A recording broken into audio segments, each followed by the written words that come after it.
মেয়েকে নিয়ে একটি রেস্টুরেন্টে বসে রয়েছি। জীবনের এই পর্যায়ে এসে দ্বিতীয়বার বিয়ের সিদ্ধান্ত নিয়েছি আমি, যদিও আমি চাচ্ছিলাম না কোনো সম্পর্কে জড়াতে। আমি এবং আমার মেয়ের ছোট এই পৃথিবীতে আমি কারো আগমন ঘটাতে চাচ্ছিলাম না। কিন্তু কলিগ বন্ধুরা আমাকে নানাভাবে বোঝালো, এভাবে সারা জীবন একা কাটানো যায় না। তাছাড়া আমার মেয়েরও একজন বাবার প্রয়োজন। গত 7 বছর তো দুনিয়াটাকে চিনলাম, এবার সেই দুনিয়া থেকে ভালো কাউকে খুঁজে বের করে জীবন সঙ্গী করা প্রয়োজন। অতঃপর আমারও মনে হলো আমার জীবনে কারো প্রয়োজন। সেজন্য আমার বান্ধবীর মাধ্যমে পাওয়া এক পাত্রের সঙ্গে আজ দেখা করতে আসলাম। পাত্রের পরিবার আমাকে দেখার পূর্বে আমার মনে হয় তার সঙ্গে আমার কিছু কথা বলে নেওয়া উচিত। সেই কথা মতো আমার বান্ধবী স্নেহা আজ আমার সঙ্গে ওই ভদ্রলোকের এখানে দেখা করার ব্যবস্থা করলো। যদিও ভদ্রলোক এখনো এসে পৌঁছালো না, যার জন্য আমি কিছুটা বিরক্ত হচ্ছিলাম। তবে বেশ কিছুক্ষণের মধ্যে ভদ্রলোক আসলেন। তিনি এসে আমাকে বললেন, আপনি মৌমিতা? জি। ভদ্রলোক আমার কথা শুনে খুশি হয়ে বসলেন। তিনি মিমিকে দেখে বললেন, আপনার মেয়ে? হ্যাঁ।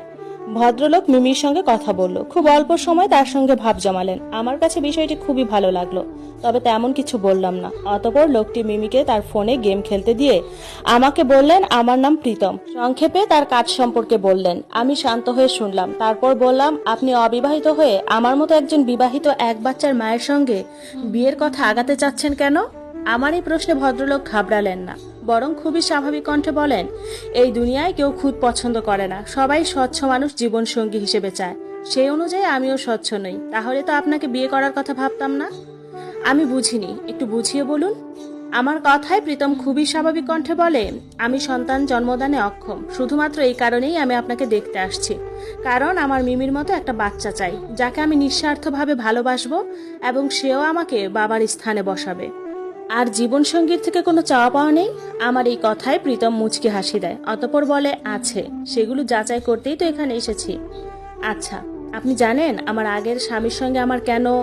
আমাকে থামিয়ে দিয়ে প্রীতম শান্ত গলায় বলে, আমি আপনার অতীত নিয়ে জানতে আগ্রহী নই। আমি চাই না আমার জন্য আপনি আপনার অতীতের খারাপ স্মৃতি মনে করে কষ্ট পান। আমি বললাম, ঠিক আছে। আমি এটা বলে চুপ করে গেলাম। অতঃপর আমাদের মাঝে টুকটাক কথা হলো। বেশিরভাগ কথা ভদ্রলোক বললেন। কথা শুনে মানুষটিকে খারাপ মনে হলো না, কিন্তু কথায় বলে দুষ্টু লোকের মিষ্টি কথা। সেজন্য বিদায়ের সময় প্রীতম আমাকে বিয়ে করতে সম্মতি জানালেও আমি বললাম আমি আমার মত পরে জানাবো। প্রীতম এটা শুনে স্বাভাবিক গলায় বলল, আচ্ছা, আপনার মতামত জানার অপেক্ষা করব। আশা করি সেটা পজিটিভ হবে। আমি এই কথার জবাব না দিয়ে মিমিকে নিয়ে বাসায় চলে আসলাম। বাসায় এসে মিমিকে বললাম, তোমার ওই আঙ্কেলকে কেমন লাগলো? খুব ভালো, সে আমার সঙ্গে কত গল্প করলো, খেললো, আমার খুবই ভালো লেগেছে। আমার মেয়ের ভালো লাগার কথা শুনে আমি কিছুটা খুশি হলাম। রাতের বেলা মিমিকে বুকে নিয়ে শুয়ে আছি। মিমি ঘুমে মগ্ন, তবে আমার চোখে ঘুম নেই। আমার চোখে শুধু অতীতের সেই স্মৃতিগুলো ভেসে উঠছে। রায়ানের সঙ্গে সেদিনের তর্কের পর আমি পরবর্তী দিন আমার শাশুড়িকে ডেকে পাঠাই। শাশুড়ি মা এসে আমাকে বোঝানোর চেষ্টা করে, বলে, পুরুষ মানুষের যখন রেগে থাকে তখন বউদের একটু শান্ত থাকতে হয়।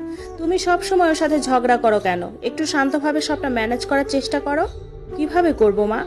আপনি আমার দিকে তাকান, আমি কোন জামা পরে আছি দেখুন। গত 1.5 বছরে আপনি আমাকে কিছু জামা উপহার না দিলে আজ আমাকে জামা ছাড়া থাকতে হতো। এমন তো নয় যে আপনার ছেলে গরিব, কিন্তু তাও সে আমার প্রতি উদাসীন। নিজের স্ত্রী সন্তানের থেকে তার কাছে ভাবি সন্তান মূল্যবান, কিন্তু কেন?